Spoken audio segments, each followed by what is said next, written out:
Barry Svrluga's column in the Post titled, "After That Commander's Pep Rally, It's Time for DC to Get a Better Deal," starts. Let's take a deep breath and acknowledge a truth about the events of the week.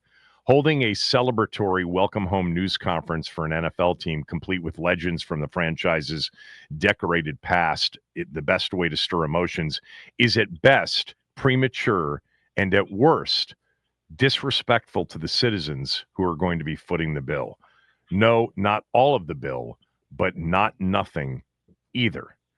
Barry joins us right now. Of course, you can follow Barry at the Post and on X at Barry Svrluga, Svrluga, where he has a link to the column that he wrote. So, it really did feel Monday like almost a repeat of the Youngkin Ted announcement. Different, a different context. One team was leaving the city, the other one's coming back.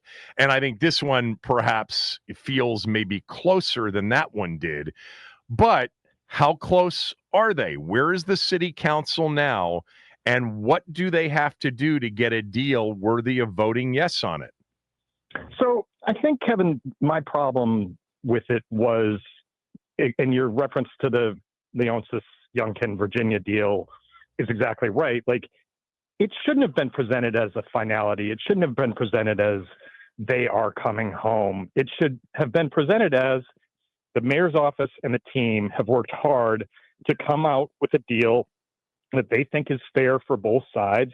And let's talk about it with the city, and let's talk about it with the council. And we all have work to do here. Let's make sure we're moving forward and everybody's informed. And I think the reason I think it was, kind of borderline offensive is that it seemed to me to be playing with hearts and minds of, like, let's stir all the emotions of how great everybody feels about the RFK site and what happened at the RFK site back in the day, and push the train further down the tracks than it actually was. Now, that doesn't mean I don't think that the stadium's going to get built there. I think it's going to get built there. And I think the council's job now is not to block it necessarily, but it is to work to get the city in better position than it is now. And I think $2.7 billion from Josh Harris is a number that got a lot of people's attention as being very generous from an owner.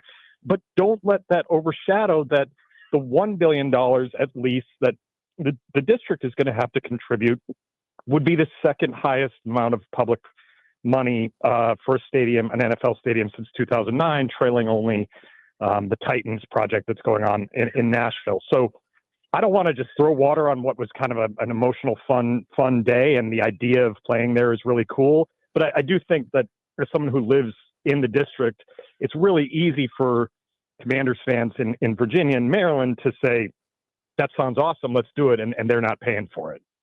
It's interesting. The first thing that you said, look, what they did on Monday generated a lot of positive passion from most of the fans, if not all of them. Whereas the Ted Youngkin presser actually backfired. They didn't read the room well, because the fan base, for the most part, and a lot of DC residents didn't want to see them leave. Now, first of all, do you have an idea as to where the council is? There are 12 current members. Ward 8's vacant.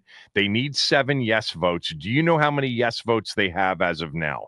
We've had other people, obviously people who cover city government, trying to sniff that out. There were 4 members who were at the press conference who can be considered safe yeses. And my understanding is there's then a group that is more of a hard no, or perceived to be a hard no, with the current deal, and that would be including Charles Allen, who I've talked to, whose district is very near to the stadium, Ward 6. Right.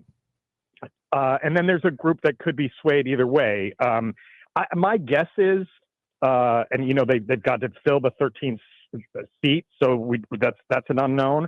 But I don't think it's going to be that difficult to get to 7 if there is negotiating room on the deal that's on the table. I don't think that it's going to go through as is. And if you remember, Kevin, and I've referenced this in the column, 20 years ago in the fall of 2004, Major League Baseball and Anthony Williams, the then mayor, announced that the Montreal Expos were moving to DC in a similar way, with similar finality. And that December, the council basically blew up the deal and got a new one, got one that was better for the city. So I think something similar could happen here where, maybe the city finds some revenue streams there that are not in this deal. Maybe they find some funding for other projects. I would be shocked if the deal that was the term sheet that was agreed to by the mayor and the team just goes in word for word as it is, because the council's job is to improve it and make sure that their citizens are getting more out of it.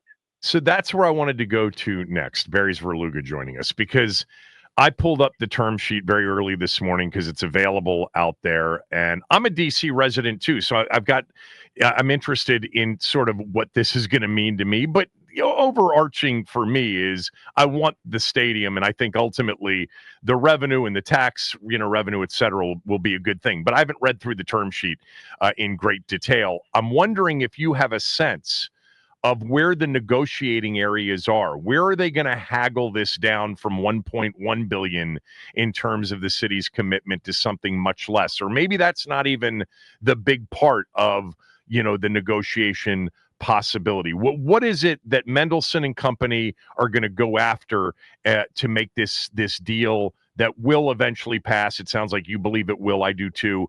Look different than it looks today. I think, there's a number of different areas, and it's not all necessarily bringing the $1 billion contribution down. Some of it can be about, well, how is this land being used? Are we really going to build 8,000 parking spaces that are only going to be used, and we can debate how many times this facility will be used, but say 30 times a year, which is a pretty aggressive number. Are we going to blight the area with parking garages, or is there a way to expand metro access and public transportation access and use less of the land for parking garages that sit there, kind of empty and vacant for most of the time, and blight the landscape a little bit? Is there a way that, Charles Allen's reading of this is that the district will own the parking garages, but will get none of the revenue from it, that the commanders will get all the revenue. Could we sway that? Is there a way to tip a revenue share with that? I think that's part of it, Kevin. I'm not against development, because if you drive by RFK Stadium, it looks terrible. It looks awful. That is wasted land, and this is a major, major, major opportunity. But the development should benefit the district and its residents too, not just the Harris Group, which is going to have a huge tract to the west of the stadium between the metro exit and the stadium to develop their businesses, restaurant, bars. It's something like maybe 90 different businesses that would be planned there that will all go to them. What can the district get out of that other than just tax revenue at a time when the federal workforce is hemorrhaging people, and the district's bond rating has been docked and lowered, which makes it more difficult to borrow? The mayor is saying this isn't about the fiscal year 2025 budget, and I agree with that, but you aren't operating in a financial vacuum either. There are realities, and we don't know how these realities are going to play out for the financial health of the city over time. That all has to be considered. Don't you feel, and I actually mentioned this on Monday after listening to this and initially getting some of the council reaction to this is a term sheet. This is not a final, agreed upon contract between the city and the team.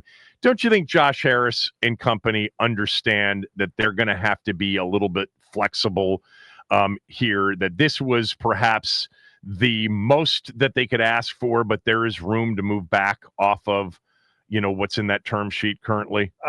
I would hope so. I think that's a very realistic viewpoint when you have to know that the mayor is not a dictator and she cannot just present her plan as one and done, when you know that it has to get approved by the council. And the team has met with council members that it knew would be or could be opposed to this plan, not in negotiating, but to get to know them and hear their concerns about it. I think they have. I don't know that they're realistic about it. I would be surprised, given that they seem to read the room pretty well on every decision that they've made, that they wouldn't understand that this is a starting point and it's not done yet. And, and that, Kevin, really is my opposition to any of this is going back to presenting it as done when it's clearly not done. Like, I just think there was a better, the pep rally with Joe Gibbs and Darrell Green and Doug Williams and all of that should have been when the council passes it and it's actually done. Not there's a cart before the horse thing here that bothered me.